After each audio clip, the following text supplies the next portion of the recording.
ராணுவத்தில் ஒரு படை தளபதியாக இருக்கிறார். அந்த இந்திய ராணுவத்தில் கோயில்களும் குருத்துவாக்களும் இருக்கிறது.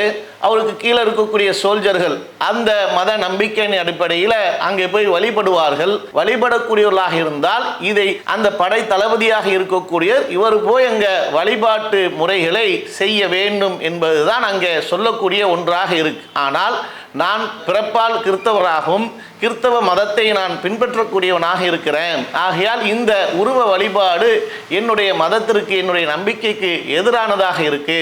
ஆகையால் நான் இதை வழிபட மாட்டேன். ஒரு இராணுவத்தில் பணிபுரியக்கூடிய நேரத்தில் அதையே ஒரு கேள்விக்குறியாக ஆக்கப்பட்டு இவருக்கு பதவி நீக்கம் செய்யக்கூடிய அளவுக்கு அங்கே என்ன நிகழ்வு நடந்தது? இவர் என்ன பதவி காலத்தில் பக்கத்தில் நாட்டில் நடக்கக்கூடிய பாகிஸ்தான் போருக்கு நான் செல்ல மாட்டேன்னு சொன்னாரா? இவருடைய பயிற்சிக்கு செல்ல மாட்டேன்னு சொன்னாரா?